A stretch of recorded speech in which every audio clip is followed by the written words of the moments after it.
contingent. Kita balik ke langkah-langkah pengerjaan contingent valuation method, teman-teman. Kita kemarin ngobrol setidaknya ada beberapa langkah deh ya. Langkah mengenai cara mengerjakan project kita ini. Yang pertama kita bikin kondisi existing, kemudian ada bikin situasi hipotesis, gitu ya. Habis itu kita bikin survei, kemudian kita kumpulkan data, kita olah data, sampai akhirnya kita bisa cari berapa rata-rata WTP, berapa median WTP, sampai kita buat regresi mengenai hubungan gitu ya, antara WTP dengan si kondisi sosial ekonomi. Nanti kita umumkan berapa hasil nilai yang kita hasilkan. Oke. Di pekan lalu gitu ya, kita hari Kamis kalau nggak salah sesuai dengan timeline, sudah menyampaikan ya dengan berat hati gitu ya. Mohon maaf buat teman-teman yang sudah punya ide gitu ya. Akhirnya kita menjatuhkan pilihan ke objek berupa apa? Habitat komodo. Oke? WA saya semoga sampai di grup, ya nggak? Sorry banget buat teman-teman yang udah punya ide banyak, tapi saya milih objek ini gitu ya, setelah ngomong sama Pak Adet dan Pak Dosko gitu ya, itu hanya karena alasan kemudahan teman-teman. Ya, remeh banget gitu ya, receh banget emang alasannya, tapi memang saya anggap kalau kita mau mengerjakan proyek ini, kayaknya yang paling gampang kita pakai komodo deh. Ya. Karena pakai komodo ini satu ya well known gitu ya, terkenal, terus gampang kayak kita mikirin hypothetical situation-nya. Oke, sip. Jadi kemarin setelah kita putuskan, saya minta teman-teman untuk kita coba cari apa sih kondisi existing dari komodo yang mau kita tawarkan ke responden. Oke, silakan teman-teman. Saya sudah menyiapkan gitu ya. Tapi sebenarnya teman-teman coba sampaikan ke saya kira-kira kondisi existing apa nih yang bisa kita tawarkan ke responden. Silakan. Ada yang udah sempat nyari? Udah sempat nyari kan? Udah sempat nyari belum? Belum sempat nyari?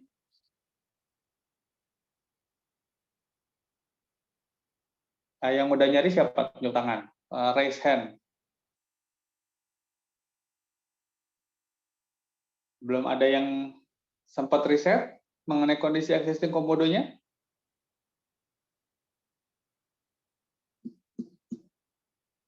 Gimana nih? Ditanya, yang udah nggak tunjuk tangan, yang belum juga nggak jawab. Jadi saya mesti gimana nih? Udah sempat nyari belum teman-teman? Belum, Pak. Belum, Pak. Oh ya? Gitu ya. Lembar satu pun?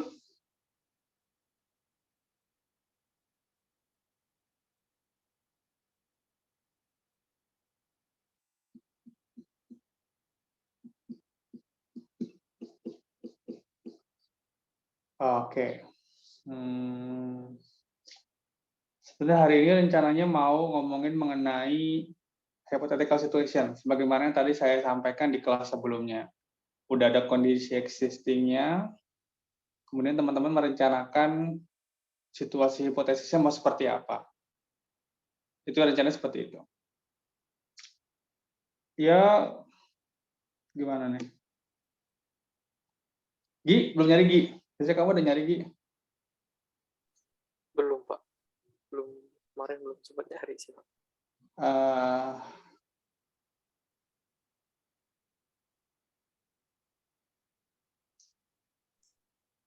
Izin, Pak. Oke. Ya. Mau ini, Pak. Udah nyari satu sih. Sorry, saya nggak dengar.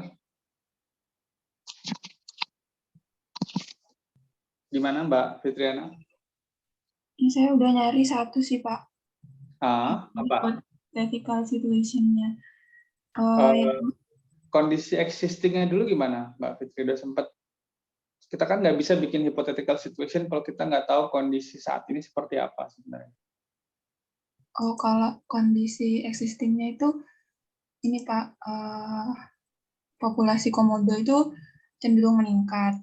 Terus mulai 1 Agustus 2022, pemerintah daerah Nusa Tenggara Timur dan Balai Taman Nasional Komodo akan menetapkan harga tiket masuk wisatawan ke kawasan konservasi Taman Nasional Komodo menjadi 3,75 juta per orang untuk periode 1 tahun.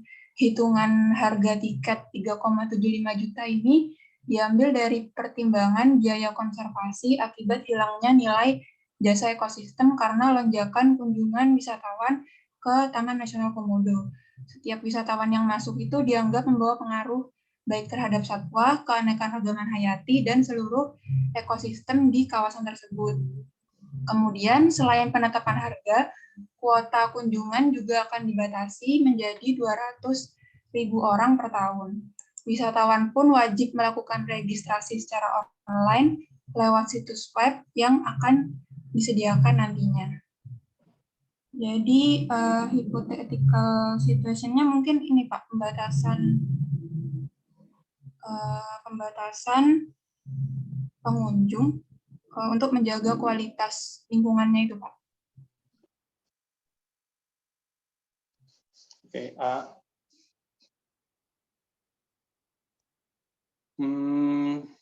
ya, kondisi saat ininya, jadi komodonya sekarang udah bertumbuh gitu ya? Berarti nggak ada masalah dong berarti dong nih? Sorry, saya jadi nggak nangkep sebenarnya. Masalahnya itu Pak, masalahnya ternyata kan emang komodonya itu meningkat, cenderung meningkat, tapi setelah dianalisis itu kunjungan wisatawan ke Taman Nasional Komodo ini kayak membawa pengaruh kurang baik itu Pak terhadap satwa sama keanekaragaman hayatinya. Jadinya 3 tiketnya itu sebagai biaya ganti untuk pengaruh buruknya itu Pak. Oke. Jadi ditawarkan adalah kita mau membatasi interaksi dengan komodo gitu sebenarnya. Masih abstrak nih. Ya. Oke, misalnya kita bilang misalnya kondisi sekarang adalah si komodonya perlu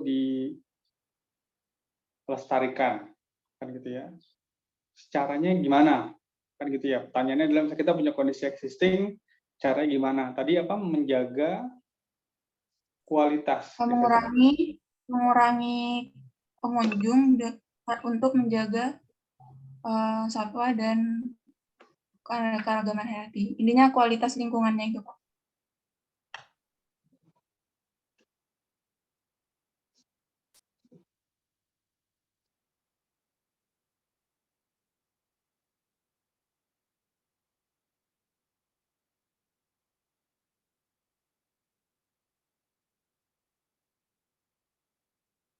Oke. Terus gimana nih? Menurut saya sih belum konkret nih teman-teman nih. Ya. Kalau kita bilang kita mau menjaga kualitas lingkungan, terus ngapain nih? Kita belum bisa menawarkan sesuatu yang bisa ditanyakan berapa willingness to pay-nya. Oke, kita mau jaga kualitas lingkungan, ngapain? Apa yang mau kita tawarkan nih sebenarnya di sini? Izin Pak. Iya. Menyambung dari pernyataan Fitri tadi Pak untuk membatasi intensitas manusia dengan komodonya tadi Pak demi menjaga kualitas lingkungan. Ini saya ada dapat jurnal yang judulnya itu Penerapan Arsitektur Ekologi pada Rancang Bangun Taman Wisata Alam di Pulau Komodo sebagai Konservasi Komodo. Jadi Pak, di jurnal ini itu kesimpulannya mungkin untuk menjaga intensitas antara manusia dengan komodo itu supaya menjaga kualitas lingkungannya itu dengan membagi zonasi pada kawasan berdasarkan kegiatan, intensitas manusia, serta persebaran komodo. Dengan mempertahankan sirkulasi pada existing dan membangun pedestrian layang yang mengelilingi vegetasi bagi wisatawan pada titik persebaran komodo yang tinggi, agar memberikan rasa aman bagi manusia dan komodo. Membentuk zona komodo exhibit di lokasi persebaran komodo yang tinggi sebagai pusat kegiatan ekowisata bagi wisatawan serta memusatkan kegiatan wisata lain dan pendukung di lokasi persebaran komodo yang rendah. Jadi mungkin Pak, untuk persebaran komodo yang tinggi itu dibuat batas-batasnya, batas-batas vegetasinya supaya wisatawan itu tidak terlalu tinggi intensitasnya dengan komodo gitu Pak. Untuk di kawasan yang persebaran komodonya yang rendah itu, di situ bisa dibuat kegiatan ekowisata bagi wisatawan dan wisata lain sebagai pendukungnya gitu Pak. Kalau dari yang saya baca seperti itu Pak. Oke, itu ide dari si penulis paper atau sudah dilakukan Mas Gilang?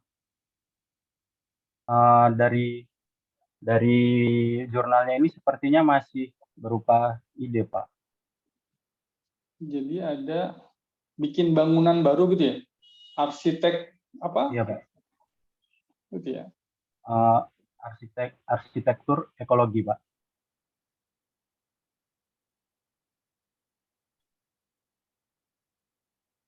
Tujuannya adalah supaya apa tadi? Ini menjaga untuk memelihara alam sekitar Pak, termasuk menjaga kualitas lingkungannya Pak. Oh gitu. Berarti ini balik ke sini juga sebenarnya ya. Iya, Terkait Pak. lah sebenarnya. Iya Pak. Oke, jadi kita maunya tujuannya menjaga kualitas lingkungan. Caranya gimana? Kita bikin desain Taman Komodo Nasional yang lebih apa? Ekosistem friendly sebenarnya gitu ya. Orang-orang masih bisa datang tapi tidak mengganggu si komodo gitu kali ya. Iya Pak. Oke, setelah kita brainstorming dulu lah. Saya juga kepikiran beberapa ide, cuman kita obrolin lah kira-kira yang pas kayak gimana. Tadi kalau saya ingat-ingat yang disampaikan oleh teman-teman itu adalah intinya adalah menambah jumlah komodo, gitu ya. Bener nggak nih menambah jumlah komodo? Ya ujung-ujungnya sih menambah jumlah komodo supaya mereka dianggap apa ya sudah tidak terancam lah. Kira-kira sebenarnya yang mau disampaikan itu. Cuman yang belum kepikiran oleh kami tadi adalah gimana nih kita bisa nambah jumlah komodo? Apa mereka bukan dipaksa ya? Apakah mereka dipaksa untuk berkembang biak maksudnya? Atau apa ya? Disituasikan ya? Gimana caranya disituasikan? Saya juga belum tahu ya. Saya bukan ahli komodo juga, mungkin juga disituasikan supaya mereka mau berkembang biak. Mungkin ini belum kepikiran tadi, karena ujung-ujungnya adalah kita pengen membuat jumlah komodo ini lebih stabil di angka tertentu sampai mereka tidak dianggap hewan yang punah. Gitu kali ya, ini tambahan dari saya deh. Jadi kita nambah banyak nih ide-ide yang mungkin masuk. Kira apa lagi nih? Hypothetical situation. Oke, yang lain? Menjaga komoditas, menjaga intensitas. Ups.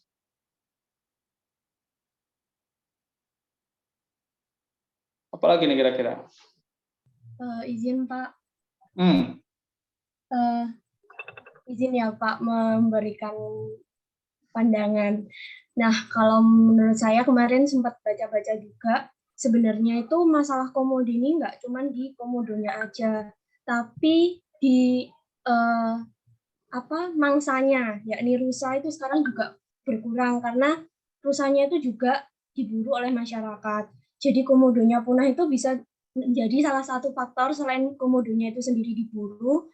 Yang kedua, mereka itu kehilangan mangsanya, kehilangan apa yang dikonsumsinya seperti itu. Nah, saya kemarin sempat baca di Australia kalau nggak salah Pak, itu tuh sempat ada hewan juga kayak gitu hampir punah. Akhirnya pemerintah Australia tuh mengadakan kayak relokasi seperti itu, Pak. Jadi ada satu wilayah itu tuh dikhususkan untuk hewan itu aja seperti itu, Pak. Jadi kayak dijaga untuk hewan itu aja tanpa ada penduduk. Nah, mungkin di sini misalnya di Pulau Padar itu bisa dibuat untuk tempat komodo aja dan rusanya. Jadi di situ kayak yang Pak Adi bilang tadi untuk dikembangbiakan dan lain-lain itu di situ. Jadi nanti itu kita menanyakan untuk kayak orang-orang yang misalnya yang tinggal di Pulau Padar itu kalau misalnya mau dibuat relokasi di wilayah itu tuh bagaimana pendapatnya? Apakah bersedia seperti itu? Pulau apa, Mbak? Mungkin? Bagaimana, Pak? Pulau apa? Pulau apa namanya tadi? Pulau Padar. Pulau Padar itu di TKN juga? Apa kan kalau nggak salah Taman Nasional Komodo itu kan ada 4 pulau ya? Komodo, iya, Pak. Ende, Padar itu termasuk salah satunya.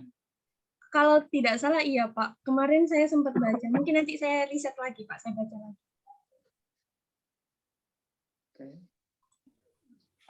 Di Rinca, Pak. Hah? Di Pulau Rincanya.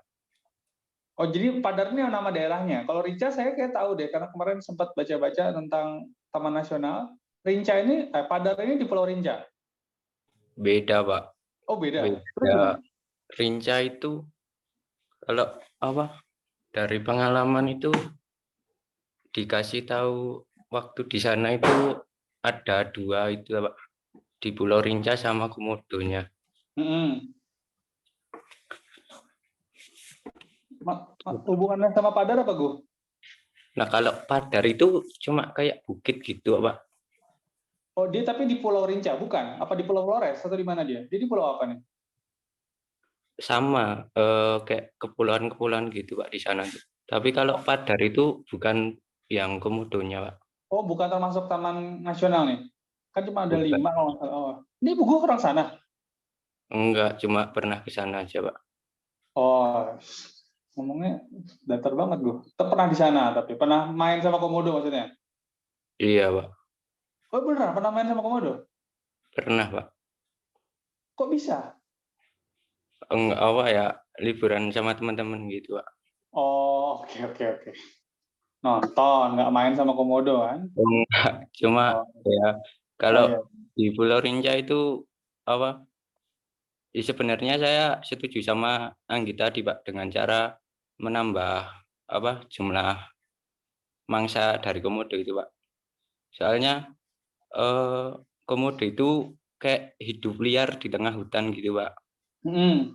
Nah, terus kalau yang buat masyarakat kayak wisatawan gitu itu udah ada kayak zona di luar itu loh, gitu loh, Pak.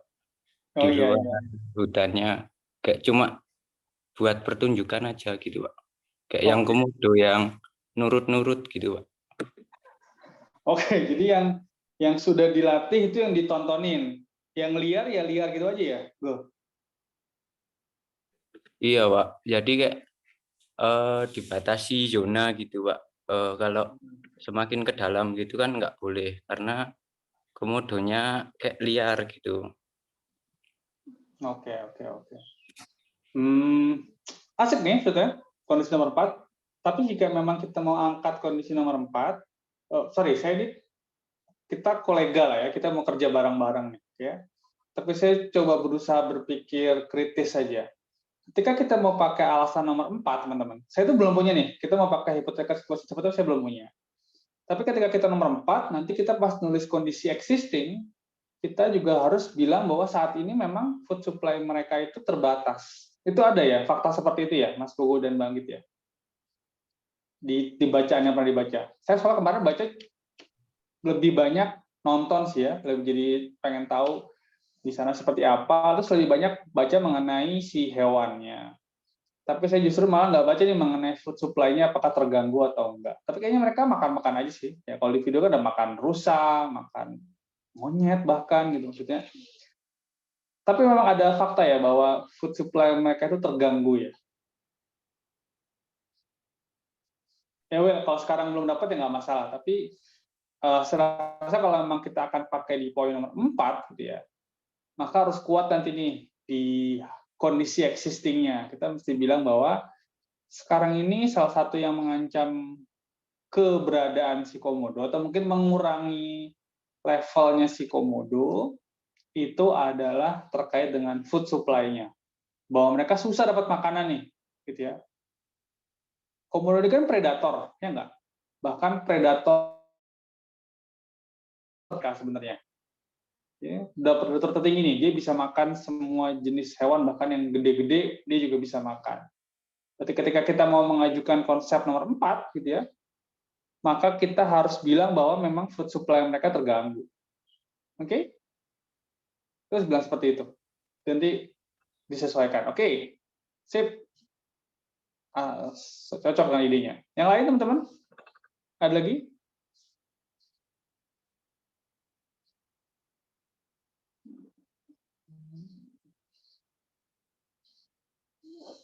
Izin, Oke. Pak.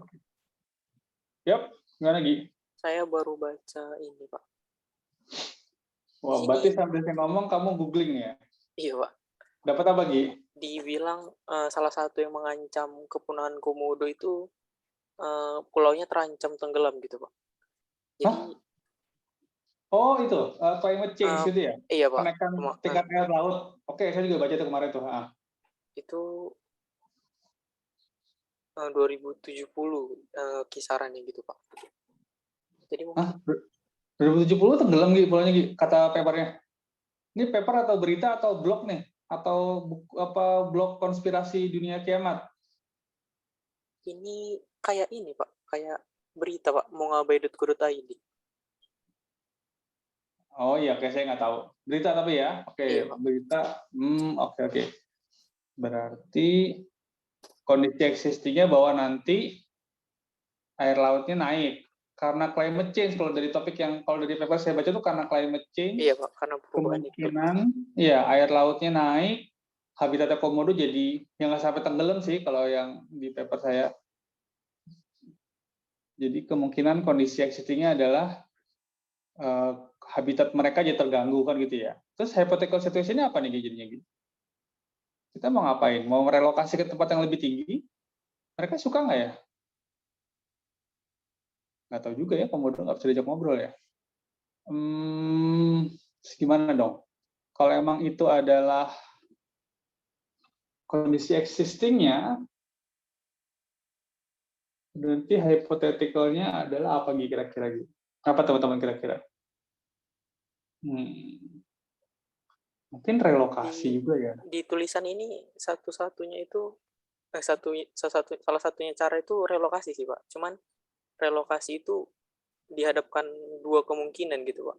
Kalau misalnya dia cocok, habitatnya itu bakal berkembang dengan baik. Tapi kalau misalnya lokasi yang barunya itu nggak cocok sama hewannya, itu bakal punah semuanya gitu, Pak. Jadi kayak berisiko sekali. Iya, double or nothing, Pak.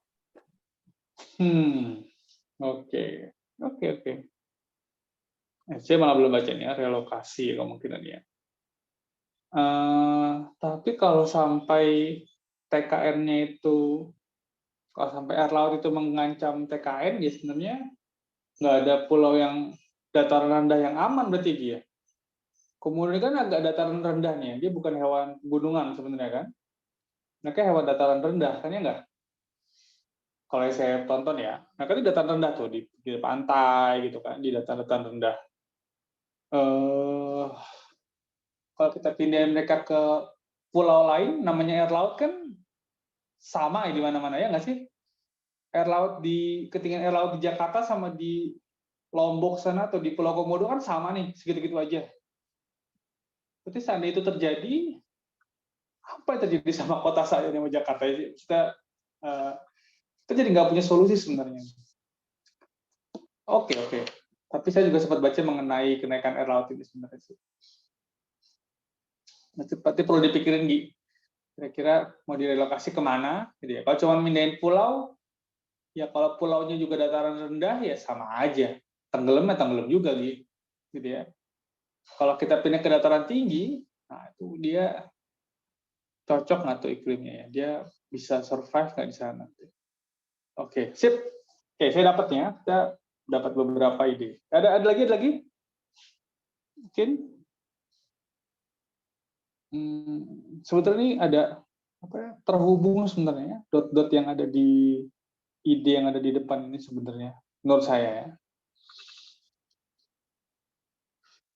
Tapi belum nyambung aja nih mau kemana arahinnya kita.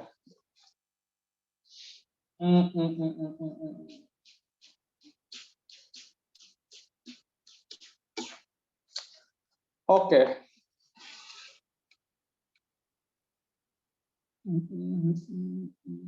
Ada lagi teman-teman? Silakan.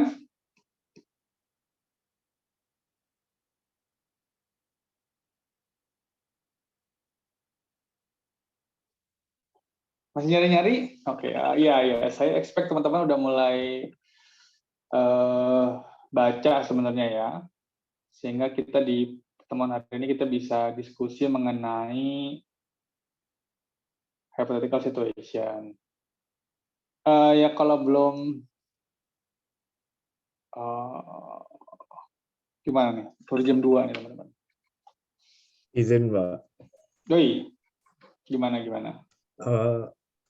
Saya baca-baca kemarin itu juga ada itu, Pak, yang terkait masalah suplai makanan itu, Pak.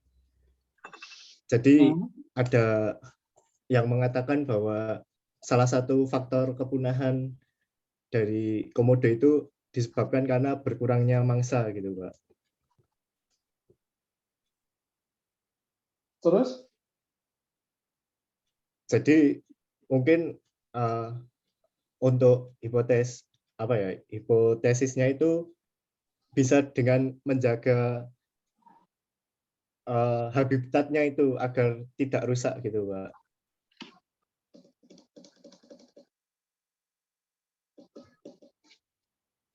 Oke.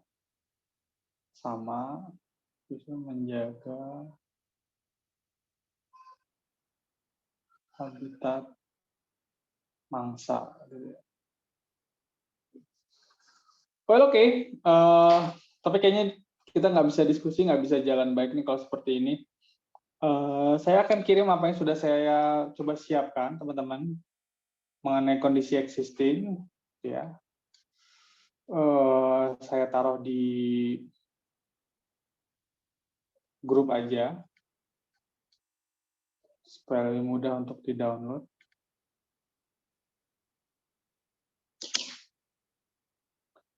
Oke,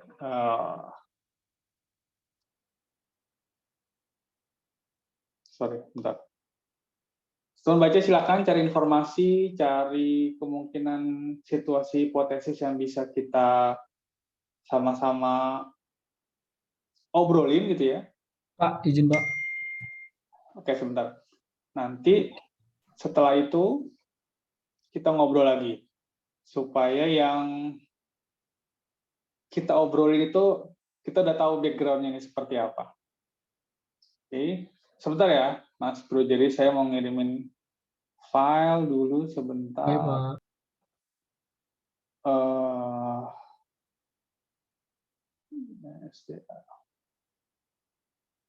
Jadi ketika kita membuat kondisi existing sama hypothetical situation, kita mesti berpegang pada prinsip-prinsipnya, gitu ya. Ketika kita bikin kondisi existing, ya jangan panjang-panjang, tapi mengarah ke kondisi hipotesis yang mau kita buat. Kalau kita mau bikin hypothetical situation, ada syaratnya tuh kemarin yang paling penting. Apa tuh? Ingat nggak? Teman-teman, saya ngomong tadi kondisi hipotesis, nyambungannya apa itu kondisi hipotesis?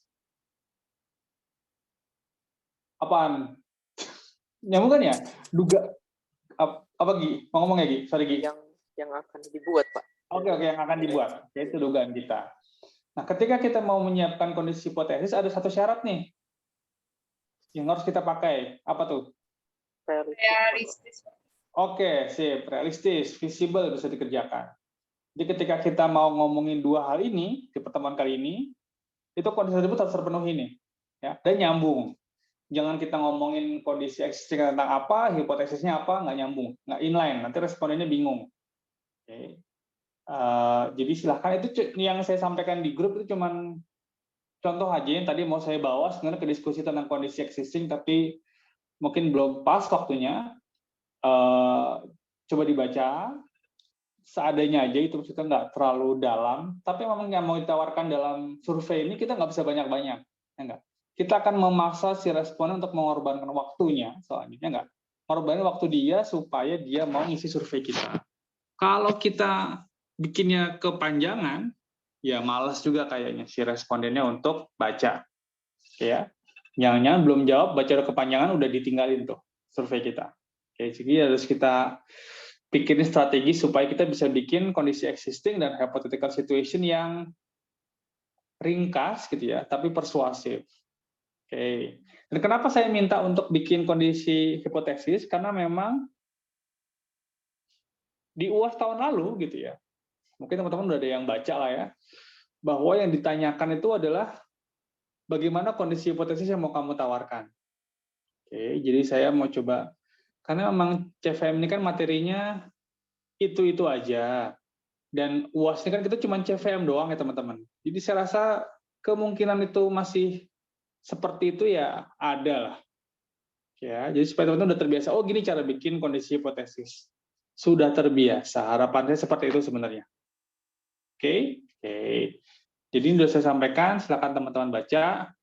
Mungkin nanti saya kasih waktu supaya kita bisa ngobrol lagi dengan lebih nyambung lah tektokannya, gitu ya. Oke, sorry Mas Jeris, gimana?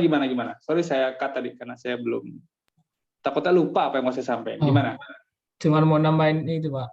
Tadi baca-baca juga, kayaknya relokasi agak kurang bisa dijadiin ini Pak, hipotesis Pak, karena berdasarkan yang dibaca tadi, warga asli penduduk Pulau Komodonya itu nggak setuju Pak kalau direlokasi, karena sebagian besar kan cari untuk kebutuhan ekonomi dan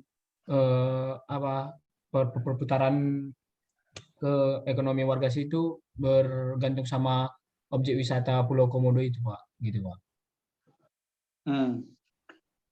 Jadi mungkin yang bisa dilakukan cuman kualitas lingkungan sama menjaga kualitas lingkungan Pak, karena sekaligus menjaga kenaikan air laut Pak.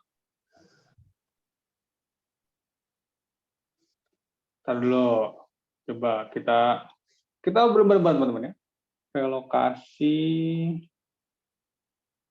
penduduk tidak setuju. Lah kalau relokasi di situ-situ juga aja gimana? Kan relokasinya nggak jauh-jauh sebenarnya kan? Di kalau di situ mungkin bisa, karena yang saya baca penduduk yang tidak setuju itu keluar dari Pulau Komodonya Pak.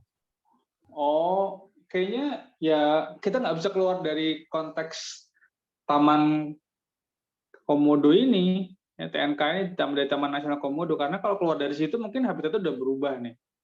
Mungkin udah deket-deket lah ya. Dan harus ke tempat yang penduduknya jarang gitu kali ya, justru malah ya. Iya Pak. Nggak bisa ya Jers ya, karena kita bukan cuma ngomongin Komodo, itu juga ngomongin orang ya. Ya nggak, kan orang-orang punya kepentingan karena itu adalah sumber pencarian kita, sumber pencarian mereka. Terus nah ini tambahan satu lagi Pak. Gimana? Tambahan satu lagi Pak. Apa tuh? Penambahan warga baru Pak.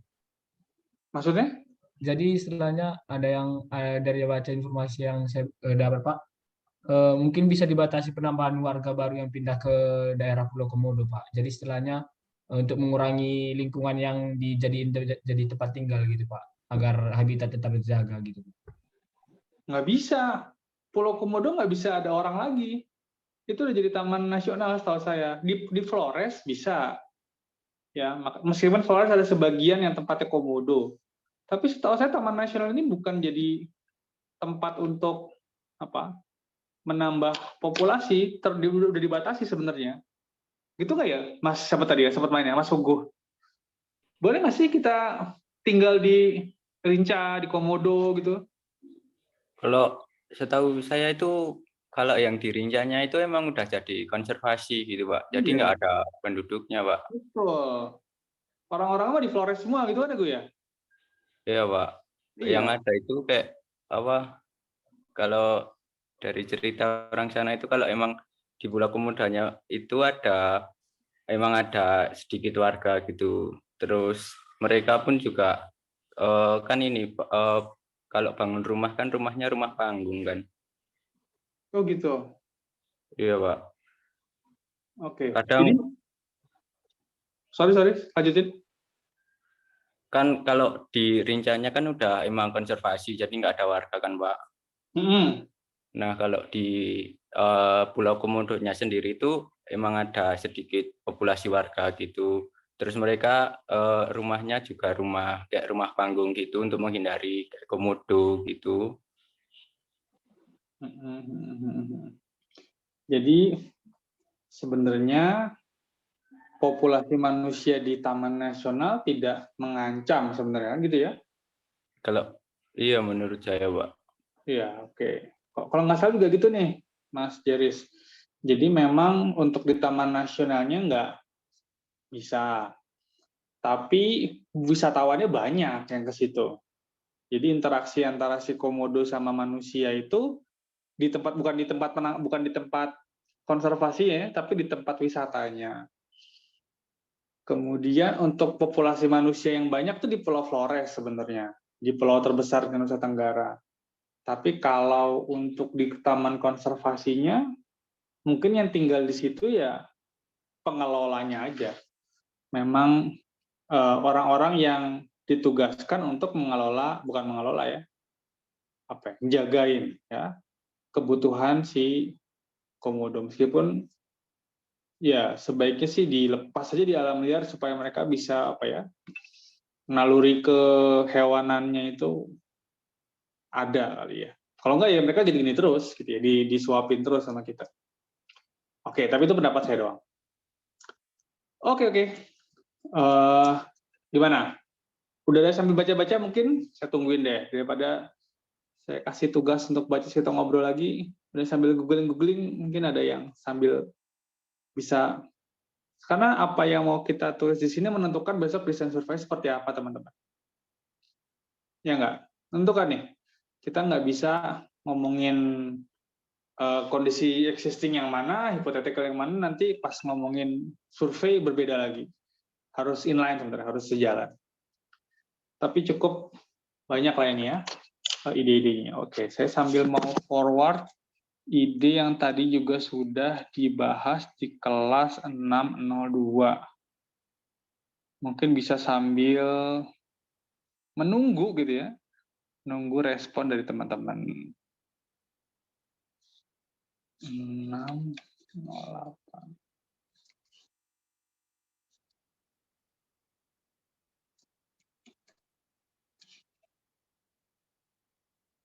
Oke.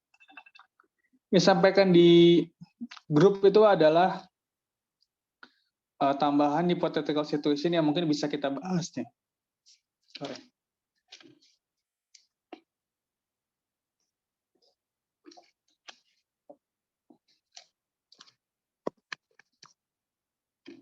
Ada yang food supply juga sama, nomor 5 ini sama, relokasi juga dibahas di poin nomor 4 ya, yang dibahas di kelas 602 tadi.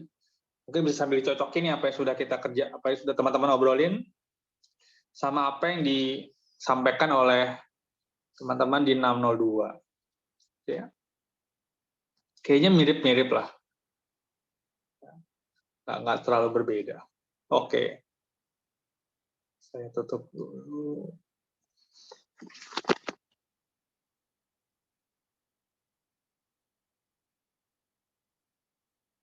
Sedangkan ini yang punya teman-teman 602.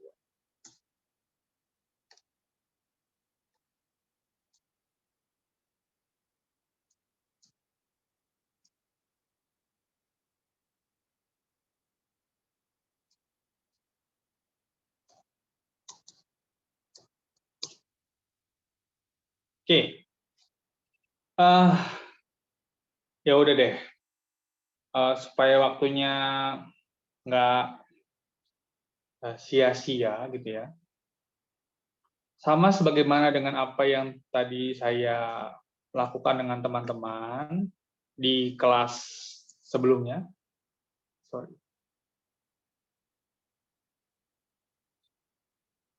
Ya. Jadi sekarang saya minta teman-teman untuk bikin kondisi hipotesis. Ya silahkan karena tadi saya pikir kita tinggal bikin hipotetikal, teman-teman cari aja informasi, bikin kondisi hipotesisnya, kemudian siapkan hypothetical situation mau kayak gimana, keluarin deh dari satu kelas ini, gitu ya, output yang paling bagus. Ya. Nggak perlu seorang satu kelas aja bikin satu, nanti silahkan, ya saya nggak mau membebani siapa ketua kelasnya, Mas Ugi atau Iqbal, siapa saya ketua kelasnya? Atau Mas Anung gitu kan. Ya, sorry. Nggak kelihatan soalnya. Mas Anung untuk memimpin atau membebankan ke dia, saya mau, itu serah teman-teman. Bikin aja, sama di kelas sebelumnya, bikin kondisi hypothetical situation dan kondisi existing yang sudah siap. Siap ngapain nih? Siap kita taruh di tempat survei. Oke. Kita kan bikin ini supaya nanti di tempat survei kita cantumkan. Oke. Buatnya yang singkat, tapi persuasif nih, emang harus padat isinya. Karena kita nggak bisa panjang-panjang, ya. Responden semakin panjang semakin malas dia. Oke. Dan kondisi hipotesisnya yang nyambung dan tadi realistis. Oke. Dari situ supaya besok kita bisa ngomong ini, oh kira-kira kalau kita mau bikin project ini per orang kita tawarin 50.000 kali. Ya, atau ada solusi lain. Nah, nanti apa yang teman-teman tulis akan saya gabungkan dengan teman-teman 602 supaya jadi satu aja. Oke, yang sama-sama bisa kita pakai bareng-bareng. Oke. 602 juga masih ngerjain gitu ya, meskipun tadi saya bilang selesaikan sebelum jam kuliahnya habis supaya nggak ada tugas, tapi belum ada progres sampai sekarang ya. Dan saya harap teman-teman juga melakukan hal yang sama nih. Oke, bikin. Terus harapan saya sebelum jam, kita selesai jam berapa sih? 1:30, jam 4 ya? Iya, Pak. Ya, oke. Saya harap sebelum jam 4 teman-teman sudah terbebas dari beban ini. Oke? Malamnya bisa jalan-jalan lagi. Kamu udah nggak punya tugas kan? Keuangan publik ada tugas nggak sih? Ya Pak, tugas kelompok. Terus kelompok. Oh, ada tugasnya juga. Ngapain sih keuangan publik, belajar apaan sih teman-teman? Besok satu kelompok itu presentasi, Pak. Presentasi. Wow. Oh ya udahlah, biarinlah. Ya, kita nanti presentasinya nanti aja belakangan. Tapi teman-teman sudah ikutan partisipasi kita bikin contingent valuation method. Harapan saya, pengennya, kan menurut saya teman-teman kan sudah terbiasa googling pakai internet.